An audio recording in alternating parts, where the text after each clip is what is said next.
എല്ലാവർക്കും നമസ്കാരം. കേരളത്തിൽ ജീവിച്ചിരിക്കുന്ന ഓരോ മനുഷ്യനെയും ബാധിക്കുന്ന ഒരു പ്രധാന കാര്യത്തെക്കുറിച്ചും അതിനെക്കുറിച്ചുള്ള ചില മുന്നറിയിപ്പുകളുമായിട്ടാണ് ഞാൻ ഈ വീഡിയോ സംസാരിക്കാൻ ആഗ്രഹിക്കുന്നത്.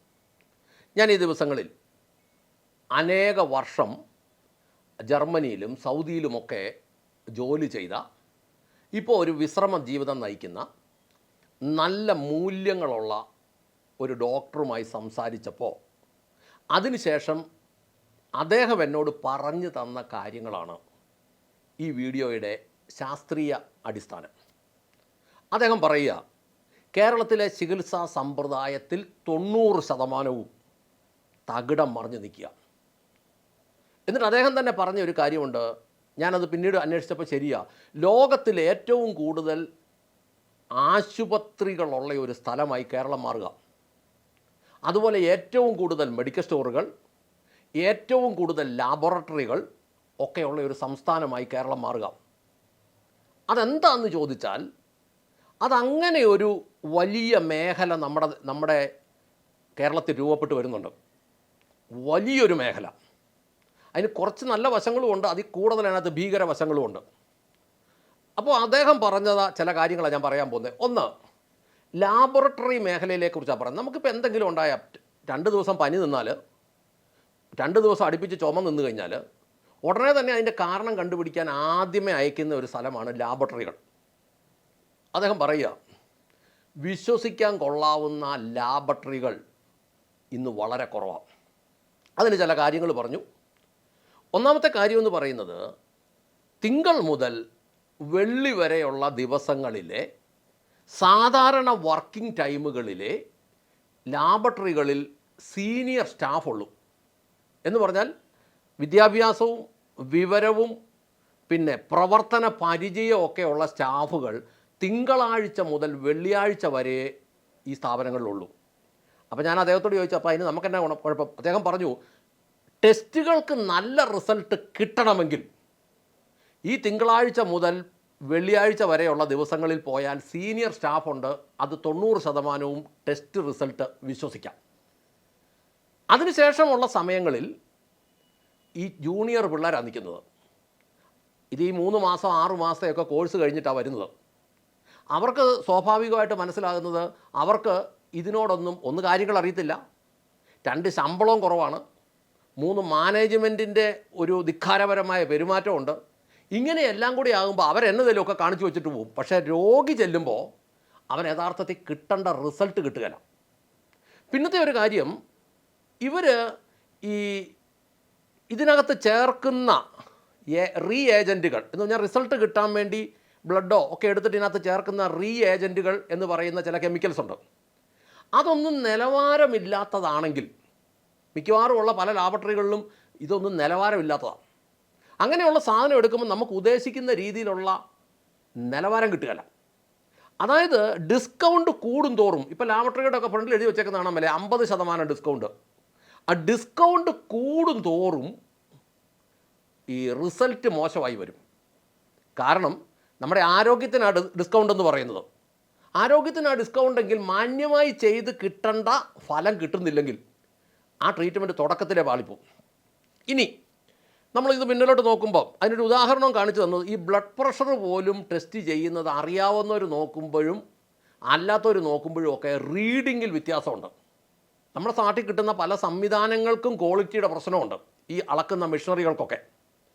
ഇനി രണ്ടാമത് പറയുന്നു, നമുക്ക് ഈ ബ്ലഡ് ടെസ്റ്റ് കൊണ്ട് ചില കാര്യങ്ങൾ മനസ്സിലായില്ലെങ്കിൽ പിന്നെ അത് സ്കാനിങ്ങിലേക്ക് നീങ്ങും. CT സ്കാന്, കമ്പ്യൂട്ടർ ടോമോഗ്രഫി എന്നാണ് അതിൻ്റെ പേര്. 3000 മുതൽ 4000 രൂപ വരെയാണ് അതിൻ്റെ ചാർജ്.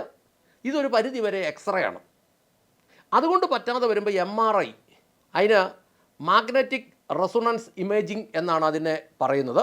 അതിൻ്റെ ചാർജ് ഒരു 7000 മുതൽ മുകളിലോട്ടാണ്. ഇത് എക്സ്റേ അല്ല, പക്ഷേ ഇതൊന്നും ട്രീറ്റ്മെൻറ്റിനകത്ത് 100% ക്ലിയർ ആകാതിരിക്കാനുള്ള ഒരു പ്രധാന കാരണം, ഈ മിഷനറി എല്ലാം നമ്മുടെ കേരളത്തിൽ ഉപയോഗിക്കുന്ന 90% മിഷനറിയും അമേരിക്കയിൽ നിന്ന് സെക്കൻഡ് ഹാൻഡ് കൊണ്ടിരുന്നതാണ്. എന്താണെന്ന് ചോദിച്ചാൽ, അമേരിക്കയിലെ പൗരന്മാർക്ക് കൃത്യമായ ജനാധിപത്യ ബോധമുണ്ട്. അവർക്കവിടെ ഭരണകൂടത്തെ ഒന്നും പേടിയില്ല. അവർ നിയമത്തെ അനുസരിക്കുന്നു. അപ്പോൾ അവർക്കൊരു പ്രശ്നം ഉണ്ടായാൽ, പ്രത്യേകിച്ച് ട്രീറ്റ്മെൻറ്റിൽ ഒരു പിഴവുണ്ടായാൽ, അവർ ഡയറക്റ്റ് കൊണ്ട് കേസ് കൊടുക്കും. കേസ് കൊണ്ട് കൊടുത്തു കഴിയുമ്പോഴത്തേനും ആദ്യമേ ഈ ഹെൽത്ത് സംബന്ധമായ അല്ലെങ്കിൽ ആരോഗ്യ മേഖല സംബന്ധമായ കേസുകളാണ് വരുന്നെങ്കിൽ അവിടുത്തെ ഗവൺമെൻറ്, അവിടുത്തെ ജഡ്ജി ആദ്യമേ ചോദിക്കുന്നത് നിങ്ങളുടെ മിഷൻ എത്ര പഴക്കമുണ്ട്, നിങ്ങളുടെ മിഷൻ ഏത് ജനറേഷനാണ്.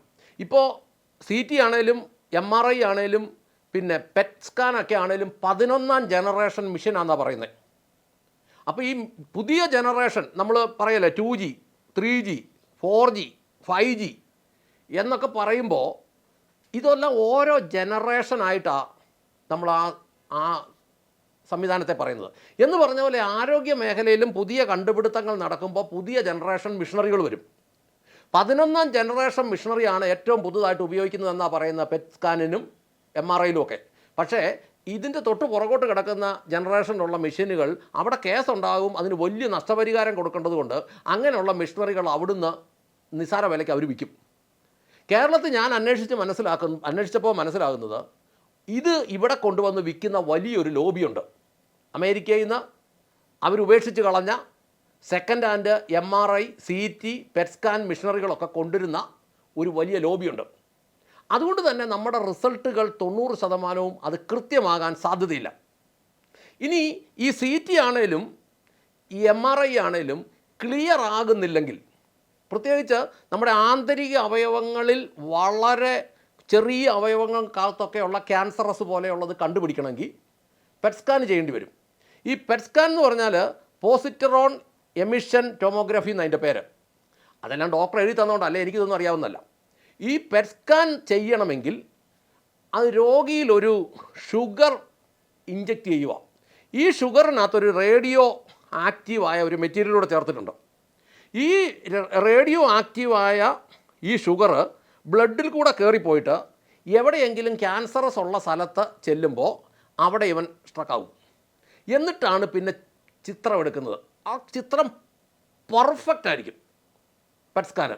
ഇതിന് തുടക്കത്തിൽ 27,000 മുതൽ 28,000 വരെയൊക്കെ ഫീസ് ഉണ്ടായിരുന്നെങ്കിലും ഇപ്പോൾ അത് 17,000 18,000 രൂപയൊക്കെ ഉള്ളൂ ഫീസ് എന്നാണ് പറയുന്നത്. പക്ഷേ ഒരൊറ്റ പ്രശ്നമുള്ളത്, ഈ റേഡിയോ ആക്റ്റീവ് കോമ്പണൻ്റ് ഉള്ള ഈ ഷുഗർ ഉണ്ടാക്കുന്നത് ഇന്ത്യയിൽ ബോംബെയിലെ ടാറ്റ ക്യാൻസർ ഇൻസ്റ്റിറ്റ്യൂട്ടിലാണ്. ഇവിടെ ഉണ്ടാക്കുന്ന സാധനം ഈ ഷുഗർ അല്ലെങ്കിൽ ഈ റേഡിയോ ആക്റ്റീവ് കോമ്പണൻ്റ് ഉള്ള ഈ ഷുഗറിന് ഇതിന് 6 മണിക്കൂറേ ഹാഫ് ലൈഫ് ഉള്ളൂ. എന്ന് പറഞ്ഞാൽ ഈ മരുന്നുണ്ടാക്കിയിട്ട് 6 മണിക്കൂറിനുള്ളിൽ ടെസ്റ്റ് എടുത്തില്ലെങ്കിൽ ഇതിന് ഉദ്ദേശിക്കുന്ന ഗുണത്തിൻ്റെ പകുതി പോലും കിട്ടുകയില്ല. അപ്പോൾ അതുകൊണ്ട് എന്താ ചെയ്യുന്നത് ചോദിച്ചാൽ, ഇത് ബോംബെയിലെ ക്യാൻസർ ഇൻസ്റ്റിറ്റ്യൂട്ട് അല്ലെ ടാറ്റ ഇൻസ്റ്റിറ്റ്യൂട്ടിൽ ഇത് ഉണ്ടാക്കിയിട്ട് ഇത് അവിടുന്ന് റോഡ് മാർഗം എയർപോർട്ടിൽ കൊണ്ടുവന്ന് ഏത് ഫ്ലൈറ്റേ കയറ്റിയാലും 1.5 മണിക്കൂറോളം വേണം ഇത് കൊച്ചിയിലെത്താൻ. അല്ലെങ്കിൽ 1.5 മണിക്കൂർ, 1 മണിക്കൂർ 1.5 മണിക്കൂർ വേണം. ഇത് നെടുമ്പാശ്ശേരി എയർപോർട്ടിൽ വന്നു കഴിഞ്ഞാൽ അവിടുന്ന് ഇത് ബൈ റോഡ് സാധാരണഗതിയിൽ എറണാകുളത്ത് കൊള്ളാവുന്ന ഒരു ആശുപത്രിയിൽ എത്തുമ്പോൾ പോലും 3 മണിക്കൂർ 3.5 മണിക്കൂറാകും. ഇതിനിടയ്ക്ക് ഇതും കൊണ്ട് വരുന്ന ഡ്രൈവർ ചായ കുടിക്കാനോ സിഗരറ്റ് വലിക്കാനോ വല്ലതും ആംബുലൻസിൻ്റെ ഡ്രൈവർ പോയെങ്കിൽ അതും ആവും. അപ്പോൾ ഇത്രയും കൃത്യമായിട്ട് കൊണ്ടുവന്നാൽ പോലും ഈ സാധനം കൊണ്ടുവന്ന് രോഗിക്ക് ഇഞ്ചക്ഷൻ ചെയ്താൽ 20 മിനിറ്റ് എങ്കിലും കഴിഞ്ഞേ സ്കാൻ ചെയ്യാൻ പറ്റുള്ളൂ. അപ്പോൾ അങ്ങനെ വന്നു കഴിയുമ്പോൾ ഈ ഇഞ്ചക്ഷൻ കഴിഞ്ഞ് സ്കാൻ ചെയ്തിട്ട് കൃത്യമായ ഒരു ചിത്രം കിട്ടണമെങ്കിൽ ഇതുണ്ടാക്കി കഴിഞ്ഞ സമയം മുതൽ 6 മണിക്കൂറിനുള്ളിൽ നടക്കണം. അപ്പോൾ നമുക്ക് ഈ പെറ്റ് സ്കാൻ ചെയ്യേണ്ട, PET സ്കാൻ ചെയ്യേണ്ടതായ ആവശ്യങ്ങൾ ഉണ്ടെങ്കിൽ ഏറ്റവും നല്ലത് ഇത് ബോംബെയിൽ പോയി ആ ടാറ്റയുടെ ഇൻസ്റ്റിറ്റ്യൂട്ടിൽ തന്നെ ചെയ്യുന്നതാണ്. അല്ലെങ്കിൽ ഇത് എറണാകുളത്ത് തന്നെ ചെയ്യാതെ വേറെ അങ്ങോട്ടും ഇങ്ങോട്ടുള്ള ആശുപത്രിയിലൊക്കെ പോയാൽ പൈസ 10,000-17,000 അല്ലെ 18,000 പോകുമെന്നല്ലാതെ ഇത് നമുക്ക് ഉദ്ദേശിക്കുന്ന റിസൾട്ട് കിട്ടാൻ പോകുന്നില്ല. ഇത് നമ്മൾ മനസ്സിലാക്കിയിരിക്കണം കേരളത്തിലുള്ളവർ. അന്നേരം പെറ്റ് സ്കാൻ ചെയ്തോന്ന് ചോദിച്ചാൽ ചെയ്തു, രോഗം അറിഞ്ഞോ അറിഞ്ഞില്ല. ഒന്നാമത്തെ കാര്യം, ക്യാൻസർ വന്നാൽ ചികിത്സിച്ചാലും ചികിത്സിച്ചില്ലെങ്കിലും ആൾ മരിക്കുമെന്ന് പൊതുവേ ഒരു ചിത്രം ഉള്ളത് കൊണ്ട് എന്നാ സംഭവിച്ചാലും സ്കാൻ ചെയ്യുന്നവരെ ഇതൊന്നും ബാധിക്കില്ല. ഇനി അടുത്തത്, ഇനി ഇതെല്ലാം രോഗം നിശ്ചയിച്ച് കഴിഞ്ഞാൽ തന്നെ മരുന്നുകളെക്കുറിച്ച് പറയുകയാണെങ്കിൽ നമുക്കിപ്പോൾ കിട്ടുന്ന മരുന്നുകളുടെ ഇടയ്ക്ക് ധാരാളം ഡ്യൂപ്ലിക്കേറ്റുകളുണ്ട്. ഇതൊന്നും ചോദിക്കാൻ ഒരൊറ്റ മനുഷ്യൻ ഇവിടെ ഇല്ല. അതാണ് യാഥാർത്ഥ്യം. ഉദാഹരണം, വേദനയ്ക്കുള്ള ഗുളികയ്ക്കകത്ത് 100 mg വേദന കുറയ്ക്കാനുള്ള മരുന്ന് കണ്ടൻ്റാണ് വേണ്ടതെങ്കിൽ ചിലപ്പോൾ അത് 80 കാണുകയുള്ളൂ, ചിലപ്പോൾ 60 കാണുകയുള്ളൂ, ചിലപ്പോൾ അത് 40 20 ഒക്കെ ആകാം. കാരണം കണ്ടൻ്റ് അങ്ങ് കുറയും. ഈ നമ്മൾക്ക് സൗഖ്യം വരേണ്ട ആ ഒരു ഭാഗത്തെ കണ്ടൻറ്റ് കുറയുമ്പോൾ നമുക്ക് ഉദ്ദേശിക്കുന്ന കാര്യം നടക്കുകയില്ല. അപ്പോൾ എന്നാന്ന് ചോദിച്ചാൽ ഇതിനകത്തൊരു പ്രശ്നം, ഇപ്പം മെഡിക്കൽ സ്റ്റോറിലൊക്കെ ചെന്ന് കഴിഞ്ഞാൽ ഒരു പ്രധാന വിഷയമുണ്ട്. മെഡിക്കൽ സ്റ്റോറിലെല്ലാം ഭയങ്കര ഡിസ്കൗണ്ടാണ്. ഈ ഡിസ്കൗണ്ട് കൂടും തോറും ഈ മരുന്ന് ഡ്യൂപ്ലിക്കേറ്റാണ്. എന്ന് പറഞ്ഞാൽ ഇതിനകത്ത് മരുന്ന് കണ്ടൻറ്റ് ഇല്ലെന്നുള്ളതാണ്. നമ്മൾ സാധനം മേടിച്ചുകൊണ്ട് പോയി ചുമ്മാ പുഴുക്ക് തിന്നുന്ന പോലെ തിന്നാവുന്നേ ഉള്ളൂ, ഉദ്ദേശിക്കുന്ന ഗുണം കിട്ടുകയില്ല എന്നാണ് പറയുന്നത്. ഇപ്പോൾ നമ്മൾ പോയി മരുന്ന് മേടിക്കുമ്പോൾ 1000 രൂപയുടെ മരുന്ന് മേടിക്കുമ്പം 10-200 രൂപ കുറച്ച് കിട്ടിക്കഴിയുമ്പോൾ നമുക്കൊരു വലിയ സന്തോഷമാണ്.